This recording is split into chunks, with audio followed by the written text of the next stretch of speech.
Hello student, स्वागत है आप सभी का एक बार फिर से हमारे इस ऑफिशियल यूट्यूब चैनल में जिसका नाम है एसओएल सॉल्यूशन। मैं चंदन हूँ आप सभी के सामने अपनी एक और नई वीडियो के साथ। सो गाइस, आज की इस नई वीडियो में हम बात करेंगे उन सभी स्टूडेंट्स के लिए जो एमपीएस कोर्स के स्टूडेंट्स हैं, मास्टर ऑफ पॉलिटिकल साइंस के स्टूडेंट्स हैं और उन सभी के पास में फर्स्ट ईयर में MPS 004 सब्जेक्ट की बात करूँ तो comparative politics issues and trends का सब्जेक्ट है।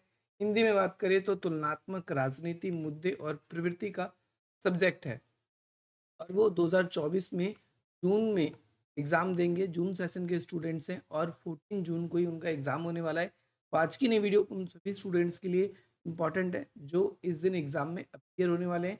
इस वीडियो के अंदर हम बात करेंगे ऑल इम्पॉर्टेंट जो कि इस वीडियो में डिस्कस किया जाएगा। अगर आप इस वीडियो को पीडीएफ को प्राप्त करना चाहते हैं, इस वीडियो की पूरी की पूरी पीडीएफ को प्राप्त करना चाहते हैं इसमें सिर्फ क्वेश्चन लिखे गए हैं, तो आप डिस्क्रिप्शन बॉक्स में दिए गए लिंक्स के थ्रू आप इसको डाउनलोड कर सकते हैं।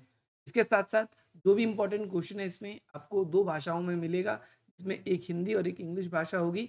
और साथ ही साथ में अगर आप लोगों ने टेलीग्राम ग्रुप्स को ज्वाइन नहीं किया या सोशल मीडिया के अलग अलग प्लेटफॉर्म्स पे हमको फॉलो नहीं किया है, तो आप वहाँ से भी हमें फॉलो कीजिए। इसका लिंक डिस्क्रिप्शन बॉक्स में है। तो चलिए, फर्स्ट क्वेश्चन आपकी स्क्रीन पर आ चुका है जिसमें कहा गया है कि भाई राजनीतिक विज्ञान के अध्ययन में तुलनात्मक राजनीति का क्या योगदान है, विश्लेषण कीजिए। इसमें सबसे पहले हमको ये बताना है कि तुलनात्मक राजनीति किसे कहते हैं, तुलनात्मक राजनीति आखिर है क्या। सबसे पहले आप इसको डिस्कस कीजिए। तो आप पूरे के पूरे सब्जेक्ट को अगर आप देखोगे तो सब्जेक्ट का नाम ही है तुलनात्मक राजनीति मुद्दे और प्रवृत्तियां। तो यहाँ से देखो, मैक्सिमम की बात करूं तो मैक्सिमम दो क्वेश्चन है जो तुलनात्मक राजनीति से ही पूछे जाते हैं। और मिनिमम की बात करूं कम से कम आपके पेपर में कितना आएगा, तो मिनिमम एक क्वेश्चन आपके पेपर 100% तुलनात्मक राजनीति से रिलेट करके कुछ भी पूछा जा सकता है। अब क्वेश्चन कैसे होंगे, पहला क्वेश्चन तो आपने देख लिया कि भाई तुलनात्मक राजनीति का भाई राजनीति में क्या योगदान है, आपसे ये पूछा गया है। राजनीतिक विज्ञान में तुलनात्मक राजनीति का क्या योगदान है, क्यों तुलनात्मक कंपैरेटिव पॉलिटिक्स हम पढ़ते हैं। आप सभी को पता है कंपैरेटिव पॉलिटिक्स के अंदर क्या होता है कि एक जो विद्यार्थी होता है, जैसे आप एक स्टूडेंट हो तो आप एक इस विद्यार्थी होने के नाते एक ही समय में अलग अलग देशों की राजनीति का अध्ययन करते हैं। जैसे आप भारत के बारे में तो पढ़ ही रहे हो, भारत के अलावा आप अमेरिका के बारे में पढ़ोगे, आप उसी सेम चीज को लेकर ब्रिटेन के बारे में पढ़ रहे हो या कोई अन्य देश आपके जो भी हो सिलेबस के अकॉर्डिंग दिया हो उसके बारे में पढ़ रहे हैं। तो एक ही चीज का, जैसे भारत के अंदर लोकतंत्र है और अमेरिका के अंदर भी लोकतंत्र है, तो लेकिन दोनों का लोकतंत्र जो है वो थोड़ा सा डिफरेंट है।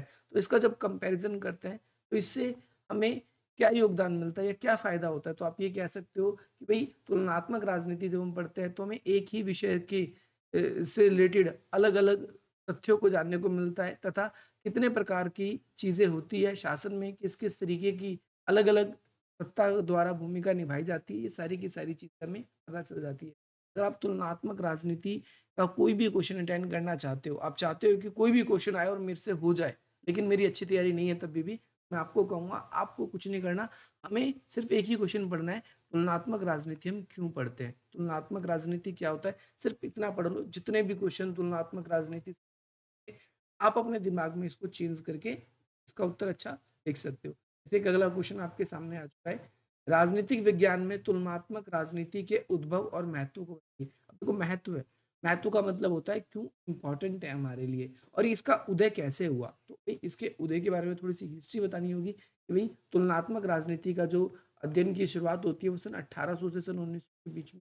यहाँ पर हम मेनली इसके अंदर देखते हैं कि 20वीं शताब्दी के जितने विद्वान आए उन सभी ने क्या किया कि भाई अपने से पूर्व जो रिसेंटली लेख लिखे गए थे, सिद्धांत लिखे गए थे, उन सिद्धांतों का ग्रहण परीक्षण किया अलग अलग देशों में। बहुत ज्यादा सन 1800, 1900 और सन 2000, इस बीच में बहुत सारे परिवर्तन देखने को मिले। कई देशों में राजतंत्र का अंत हुआ, कई देशों में भाई तानाशाही स्टार्ट हुई, कई देश ऐसे हैं जहाँ पर लोकतंत्र शुरू हुआ। तो अलग अलग देश में शासन किस प्रकार से अलग अलग तरीके की है, इसके बारे में वो मेनली कंसर्न इस टॉपिक के आसपास।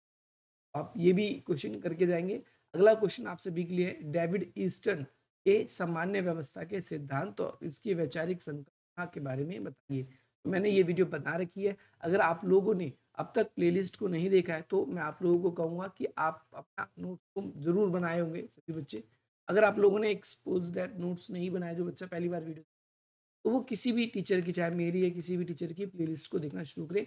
इंपॉर्टेंट क्वेश्चन या तो आप लिंक से डाउनलोड कर लो या तो आप इसे लिख लो। अब लिखने का ज़्यादा समय तो बचा नहीं है, तो आप इसे डाउनलोड कर लो या फिर स्क्रीनशॉट ले लो, आप ऐसा भी कर सकते हो। और उसके जो-जो इंपॉर्टेंट क्वेश्चंस हैं, वो सारे के सारे उनको एक बारी आप गो थ्रू कर लो। इसमें से बहुत कुछ तो आपने कर ही लिया होगा, मैं ऐसा मानता हूँ। अगला है ग्रामसी के नागरिक समाज के सिद्धांत को परिभाषित कीजिए, यानी आपको बताना है ग्रामसी ने नागरिक समाज को लेकर क्या अवधारणा दी है। तो ग्रामसी के विचार बताना, ये क्वेश्चन भी मैंने ऑनलाइन करा रखा है, अगर आप लोगों ने नहीं देखा है तो आप इसको जरूर देखिए। अगला क्वेश्चन है मैक्स वेबर के आदर्शवाद नौकरशाही सिद्धांत की आलोचना। देखो दोनों क्वेश्चन करने हैं। एक तो सामान्य सामान्य सिद्धांत क्या है? सामान्य सिद्धांत कोई क्वेश्चन नहीं है। सामान्य सिद्धांत का कहने का तात्पर्य मेरा आप सभी से यही है कि मैक्स वेबर ने नौकरशाही को लेकर क्या विचार दिए, सामान्य सी बात बताओ। और दूसरा एक क्वेश्चन बन जाता है आलोचना। आलोचना का मतलब उसकी कमी कैसे और लोग कर रहे हैं, जैसे तो आपको उसके बारे में बताना होता है। तो ये क्वेश्चन दोनों के दोनों क्वेश्चन आपको करके जाना है, कंफर्म है, ये क्वेश्चन तो आएगा ही आएगा। अगला है आपका आमंड के दृष्टिकोण में संरचनात्मक कार्य के मुख्य विचार जो है विचारों का आलोचनात्मक परीक्षण करना है। आलमंड के विचार बताने आपको संरचनात्मक कार्यात्मकता पे। इसके ऊपर क्वेश्चन बहुत बार पेपर में आता है, आप देखोगे। देखो या तो मैक्स वेबर या तो आपका आमंड हो गया, या फिर इसके अलावा आप देखोगे ग्रामसी और डेविड ईस्टन। इन चार में से दो क्वेश्चन आते हैं, कम से कम एक क्वेश्चन तो पक्का कंफर्म है आपके पेपर में आपको देखने को मिलने ही वाला है। तो ये क्वेश्चन भी आप करके जाए।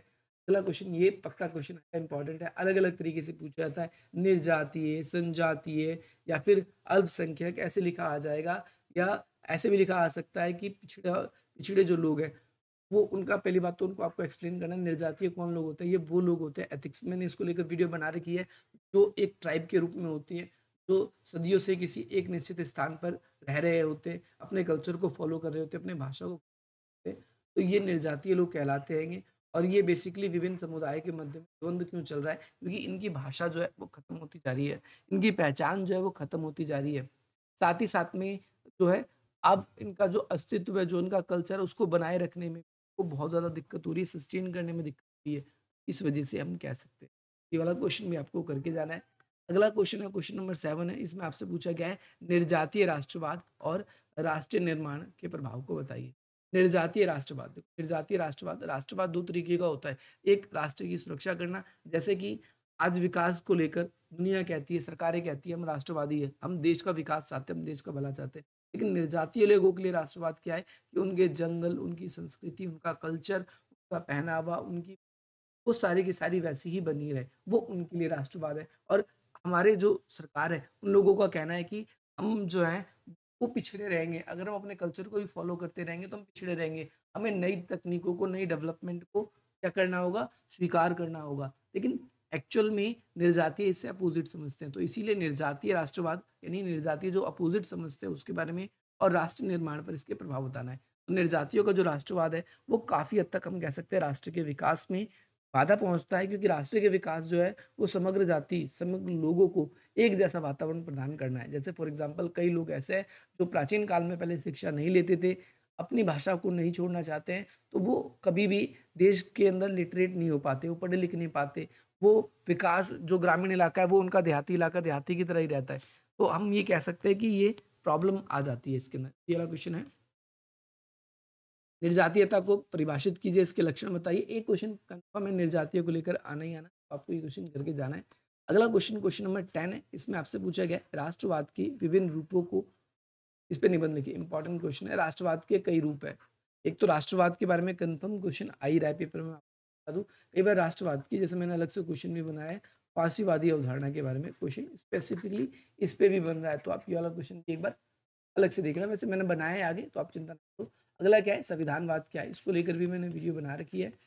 राष्ट्रवाद के विभिन्न रूप है उसके ऊपर भी मैंने बता रखा है। तो संविधानवाद क्या है, और संविधानवाद सरकार लोकतंत्र की संकल्पना के बीच में किस प्रकार से सस्टेन करता है, तो इसके बारे में आपको बताना है। संविधानवाद क्या है, कि संविधान कैसे निर्माण हुआ, संविधान हमारे लिए क्यों उपयोगी है, ये सारी की सारी। अगला क्वेश्चन है, देखो ये क्वेश्चन दो बारी आपके लिए गलती से लिख दिया गया है, तो आप एक ही बारी उस क्वेश्चन को लिखना। बहुराष्ट्रीय निगम क्या है और वैश्वीकरण के दौर में इसकी चर्चा कीजिए। आप लोगों के लिए एक एमएनसी टीएनसी करके वीडियो होगी, आप देखोगे एमएनसी और TNCs। अगर ना मिले तो आप ऐसे लिखोगे यूट्यूब पे महाराष्ट्र निगम, इस प्लेलिस्ट में ना मिलेगी महाराष्ट्र निगम बाय सोल सॉल्यूशन। तो नहीं मिलता तो आप कमेंट कर देंगे, आपको वो वीडियो प्रोवाइड करा दूंगा। तो आप उसके अंदर ये देखोगे कि ये क्वेश्चन तो पक्का कंफर्म पेपर में आ ही रहा है। और ये इसके क्या प्रभाव है, कई पेपरों में, मतलब कई पेपरों में आप लोग एनालाइज करोगे तो उसमें देखोगे कि आपको ये क्वेश्चन मिलेगा ही। तो मैंने वहाँ एक्सप्लेन करा रखा है, ज़्यादा नहीं 10 मिनट में आपको पूरा का पूरा समझ में आ जाएगा। आप बाकी अपनी क्षमता 2x की स्पीड से, 1.5 की स्पीड से जैसे भी देखना चाहे आप उसको देख सकते हैं। अगला है तुलनात्मक राजनीति क्या है, कंपैरेटिव पॉलिटिक्स क्या है, और इसके क्रमतर विकास को बताइए। जो सेकंड क्वेश्चन नंबर पे था तो उसी क्वेश्चन से रिलेटेड आधा क्वेश्चन इसका है ये। नेक्स्ट क्वेश्चन आप सभी की स्क्रीन पर आ चुका है, आपसे पूछा गया है लोकतंत्र में नागरिक समाज, लोकतंत्र में नागरिक समाज की भूमिका को बताइए। अगर आपने ग्रामसी के विचार नागरिक समाज पे पढ़ रखे तो आप लोकतंत्र में भी विचार लिख सकते हैं। तो क्वेश्चन अलग नहीं है, लेकिन बच्चा बोलेगा आपने तो लोकतंत्र की पढ़ाई नहीं, वही ग्रामसी के जो विचार है वो लोकतंत्र के, ऐसी कोई बात नहीं है, आप उसके विचार भी लिख सकते हो। बाकी जो नॉर्मली अगर आपको क्वेश्चन कोई ऐसा आ जाता है तो थोड़ा बहुत अलग लिखा हुआ है लेकिन आपको समझ नहीं आ रहा है वो क्वेश्चन, उसकी वजह से तो आपको जो याद है आप उस पर लिख कर आ जाइए, आप परेशान मत होइए, आपको नंबर मिलेंगे। राज्य की उत्पत्ति का सिद्धांत, एक क्वेश्चन कन्फर्म है 99% या 100% भी कह दूं क्वेश्चन। देखो कितने सिद्धांत हैं राज्य की उत्पत्ति को लेकर जो मैंने आपको पढ़ा भी रखे हैं। एक तो देवी की उत्पत्ति का सिद्धांत है, बल का सिद्धांत है, सामाजिक संविदा का सिद्धांत है। इसमें से जो पेपर में ज्यादा पूछा जाता है मैं आपके सामने वही बताऊंगा। एक तो सामाजिक संविदा का सिद्धांत पूछा जाता है, एक आपका विकासवादी सिद्धांत पूछा जाता है, एक आपका मार्क्सवादी जाता है। कुछ करके जाना न जाना राज्य की उत्पत्ति के सिद्धांत कर, ये 3 सिद्धांत करके जाना एक क्वेश्चन कर। अगला क्वेश्चन है आप सभी के लिए, विकासशील देशों में नौकरशाही की प्रकृति और नौकरशाही की भूमिका बताइए। तो भाई इसमें आपने अगर वेबर के सिद्धांत पढ़ रखे हैं तो आप चाहो तो वो भी लिख सकते हो, ऐसी कोई दिक्कत वाली बात नहीं है। अगला क्वेश्चन है राज्य की संप्रभुता पर वैश्वीकरण कैसे प्रभाव डाल रहा है। तो इस पेपर में भी वैश्वीकरण को लेकर एक क्वेश्चन बन रहा है, तो आप वैश्वीकरण वाली जो 2-3 वीडियो है हमारी पॉपुलर 4 लाख बच्चों ने देख रखा है, आप उसको देख के जाइए। इसमें वैश्वीकरण के राजनीतिक प्रभाव पढ़ लीजिए, वैश्वीकरण ने राज्य की संप्रभुता को कैसे प्रभावित किया है, वही बात है राजनीतिक परिणाम क्या है उसके, ये सारी की सारी आप इसके सकते हो, कंप्लीट कर सकते हैं।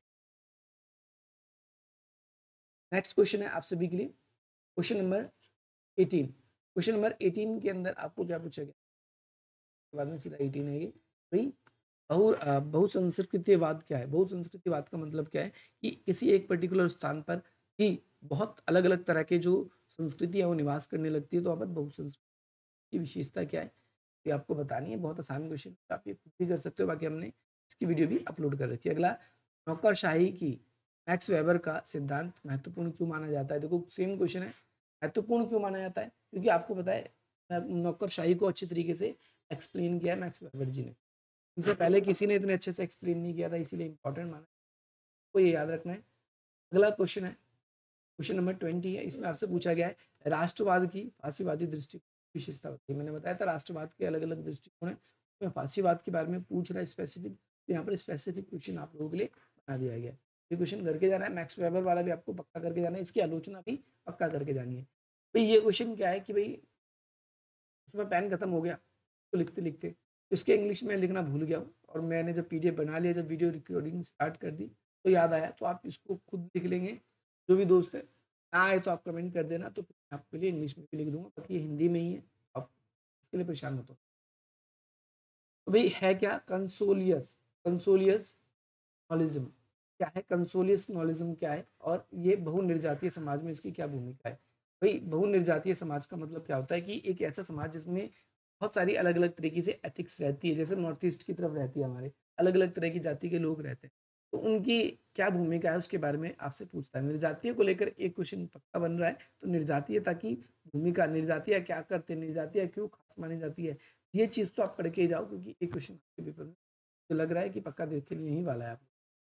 अगला क्वेश्चन इंपॉर्टेंट क्वेश्चन, एक क्वेश्चन यहाँ से भी करता हूँ भाई, दल व्यवस्था के बारे में। दल का मतलब क्या होता है, पॉलिटिकल पार्टीज या पार्टी सिस्टम के बारे में। तो 3 तरीके की पॉलिटिकल पार्टीज होती है, या पार्टी सिस्टम 3 प्रकार से डिवाइड किया जा सकता है, एक दलीय व्यवस्था, द्विदलीय व्यवस्था और बहुदलीय व्यवस्था। एक दलीय व्यवस्था जहाँ पर एक ही राजनीतिक दल होती है, ज्यादातर समाजवादी देशों में होता है। 2 दलीय व्यवस्था में यहाँ पर 2 ही पॉलिटिकल पार्टीज का या तो इन्फ्लुएंस होता है या 2 ही पॉलिटिकल पार्टी होती है। और तीसरी अगर हम बात करें तो बहुदलीय व्यवस्था, जहाँ पर क्या होती है, जैसा कि भारत के अंदर भी देखने को मिलता है। तो तीनों की आपको अच्छाइयाँ और इसकी तीनों की बुराइयाँ आपको पक्का करके जाना है। क्वेश्चन कैसे बनेगा, अगर आपने ये कर रखा है तो आप क्वेश्चन कर लोगे। देखो क्वेश्चन के सामने पेपर कई क्वेश्चन नहीं उठाए हमने, और ऐसे ही आता है कि दल व्यवस्था के प्रारूप का विश्लेषण कीजिए। प्रारूप का विश्लेषण का मतलब सिंपल सा ये है कि दल व्यवस्था क्या है उसके बारे में बताइए कि आपको लगता है दो दलीय व्यवस्था बहुदलीय व्यवस्था से बेहतर है। दो दलीय व्यवस्था अच्छी क्यों है आप ये बताने, बहुदलीय व्यवस्था से, तो बहुदलीय व्यवस्था में चीज अच्छी नहीं है वो लिख दो, और बहुदलीय दो दलीय व्यवस्था में अच्छी है वो लिख दो। अगला क्वेश्चन है भाई, राज्य को लेकर आपके गांधीवाद के विचार भी पूछे जाते हैं। तो गांधी जी के दो तरीके के विचार पूछे जाते हैं। गांधी जी के दो तरीके के विचार पूछे जाते हैं। देखो कई बार राम राज्य करके लिख देगा, कई बार स्वराज की अवधारणा के बारे में पूछेगा, तो उसमें गांधी जी का ही बताना है, तो वो आपको इसको जरूर देखिए। अगला क्वेश्चन ये भी बहुत बार पूछा गया और ये भी इंपॉर्टेंट क्वेश्चन, संघवाद का क्या अर्थ है, संघवाद किसे कहते हैं, और संघवाद जो है वो क्या है कि भाई संघवाद का अर्थ का विश्लेषण करना है, और राजनीतिक और आर्थिक एकीकरण में इसकी क्या भूमिका है। आपको पता है संघवाद को इंग्लिश में फेडरलिज्म कहते हैं, और इसका मतलब होता है एक ऐसी शासन व्यवस्था जो दो या दो से अधिक स्तर पे होगी। दो या दो से अधिक स्तर पर जो शासन व्यवस्था है वो संघवाद कहलाएगी, ये आपको याद रखना है। तो ये क्या करती है, अलग अलग क्षेत्रों को, अलग अलग राज्यों को और अलग अलग जगहों को आपस में कनेक्ट करके जोड़ने का काम करती है। इस तरीके से हम कह सकते हैं कि संघवाद जो है वो आर्थिक और राजनीतिक से एकीकरण का कार्य करता है। अगला क्वेश्चन है संघवाद के मुख्य लक्षणों की व्याख्या कीजिए। तो जब ये क्वेश्चन आपसे पूछा जाए तो इसका मतलब है कि संघवाद की आपसे विशेषता पूछी जाए। संघवाद की क्या क्या विशेषता है, क्या क्या कैरेक्टरिस्टिक्स है, वो आपको इसके अंदर। अगला क्वेश्चन आप सभी के लिए है क्वेश्चन नंबर 26 है, जिसमें आपसे पूछा गया है सामुदायिक पहचान की परिभाषा कीजिए और विभिन्न समुदायों के मध्य द्वंद्व के क्या कारण है। निर्जातीय के बीच में द्वंद्व के क्या कारण है, अलग अलग तरीके के समुदाय जो है उनके बीच में द्वंद्व का क्या कारण है। तो आप कहोगे उनके बीच में द्वंद्व, द्वंद्व का मतलब है मतभेद। तो मतभेद का एक कारण हो सकता है उनकी भाषा, उनकी संस्कृति, उनका कल्चर, उनका पहनावा, और क्या हो सकता है, आप बताओ और क्या हो सकता है। तो और भी जैसे उनका इतिहास हो सकता है, इतिहास भी हो सकता है। तो ये सारे रीजन हम लिख सकते हैं कि भाई कोई भी समुदाय, अलग अलग समुदाय के बीच में द्वंद्व का ही कारण बन जाता है। अगला क्वेश्चन है क्वेश्चन नंबर 27, इसमें पूछा गया है एक लोकतांत्रिक राजनीतिक व्यवस्था में राजनीतिक दलों की क्या भूमिका है। पॉलिटिकल पार्टीज क्या करती है, तो पॉलिटिकल पार्टीज देखो विपक्ष का काम भी करती है, पक्ष का काम भी करती है। पॉलिटिकल पार्टी सरकार कैसे काम करेगी उसका फ्रेमवर्क भी तैयार करती है। पॉलिटिकल पार्टी सरकार द्वारा किए गए कार्यों का आलोचना भी करती है। तो हम देख सकते हैं इसकी बहुत बड़ी भूमिका है, और क्वेश्चन करा भी रखा है आप लोग का। क्वेश्चन है हित समूह और दबाव समूह के बारे में बताना है। इसमें को डिफरेंस करना है, पेपर में, पेपर के लिए शॉर्ट नोट के लिए इंपॉर्टेंट है, ये आपको करके जाना है। लॉन्ग क्वेश्चन में कई बार आपको ये भी क्वेश्चन देखने को मिल सकता है, महिलावादी और विकासवादी विश्लेषण कीजिए। महिलावादी और विकासवादी धारणाओं का विश्लेषण। तो इसमें आप सिंपली अगर हम बात करें तो महिलावादी जो विकासवादी अवधारणा है इसका विश्लेषण करना।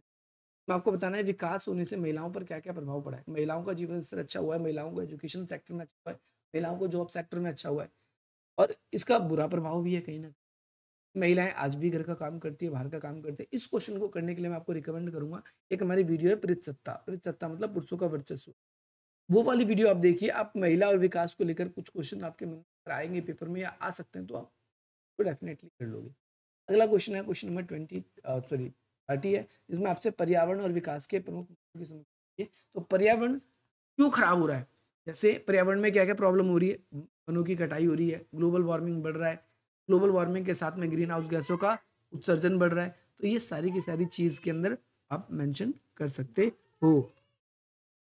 इसमें बेसिकली पर्यावरण में क्यों लॉस हो रहा है, क्या क्या मुद्दे हैं। मुद्दे का मतलब यही है, जैसे इकोसिस्टम खत्म हो रहा है, परितंत्र खत्म होता जा रहा है, आप सबको पता है, और साथ ही साथ में मौसम चक्र बिगड़ रहा है। ये सारी की सारी चीजें आप इसमें पर्यावरण और विकास के मुद्दों में आप चीजें डाल सकते हो। अगला क्वेश्चन है भारत में विज्ञान और प्रौद्योगिकी के विकास का आलोचनात्मक मूल्यांकन कीजिए। भारत में बताना है विज्ञान और टेक्नोलॉजी जब से बढ़ रही है तो उसका क्या बुरा प्रभाव, तो बहुत सारे बुरे प्रभाव भी है। बुरा प्रभाव एक ये भी है कि आप एग्जाम के कुछ दिनों पहले ही पढ़ रहे हो, क्योंकि आपको पता है कि अब ये क्वेश्चन जो बताए जाएंगे इनमें से तो कुछ पेपर में यही आएगा। इंसान थोड़ा सा केयरलेस होता जा रहा है पढ़ाई को लेकर, काम को लेकर। हमारी निर्भरता बढ़ती जा रही है, हमको लगता है कि कोई चीज़ हमको नहीं आती। पहले हम सीखते थे, आज हम यूट्यूब खोलते उसको, जैसे खाना ही बनाना है तो पहले यूट्यूब पे देखते हैं।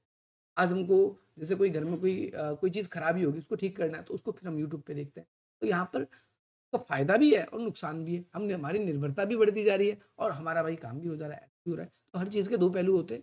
एक अच्छे भी पहलू होते हैं और बुरे भी पहलू होते हैं। तो विकास से आपको क्या-क्या लगता है? क्या-क्या फ़ायदा हुआ है? उसका आपको फ़ायदा भी बताना है, साथ के साथ उसकी कमियाँ भी बतानी है। तो जो आलोचनात्मक का मतलब ये होता है। तो ये क्वेश्चन मैंने कहा था आपको 2 बार ही रिपीट हो गया है। क्वेश्चन को आप कोशिश करो ना लिखो। अगला क्वेश्चन है निर्भरता। तो निर्भरता की बात कर रहे थे और निर्भरता, भाई बहुत इंपॉर्टेंट क्वेश्चन है ये। ये मत सोचना 33 नंबर पे लिखा है तो हाँ जी, ना, ये सारे के सारे क्वेश्चन इंपॉर्टेंट है।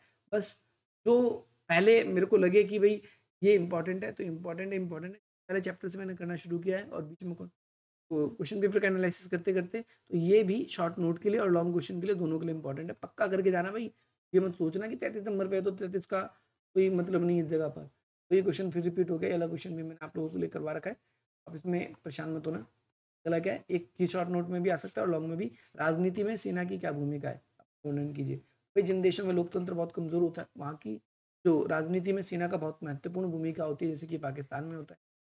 अगर आप लोगों को लगता है कि हमारी तरफ से आपकी बिल्कुल मदद हुई, आप बिल्कुल इस चैनल को सब्सक्राइब कीजिए, साथ जुड़िए और ये हमारा नंबर है, आप इसे सेव कर सकते हैं। आपका कोई डाउट है, आप पूछ सकते हैं और साथ ही साथ में कोई क्वेश्चन आपको समझ नहीं आ रहा, उसके पॉइंट्स आपको समझ नहीं आ रहे, क्या लिख सकते हो, क्या हो सकता है, उसके लिए भी आप इस नंबर को सेव कर लीजिए, पूछ सकते हैं। टेलीग्राम ग्रुप्स को जॉइन ज़रूर करो और इंस्टाग्राम पे भी आप हमारे साथ जुड़ना चाहो तो। बाकी मिलते हैं हम आपसे वैसे अपनी अगली वीडियो में।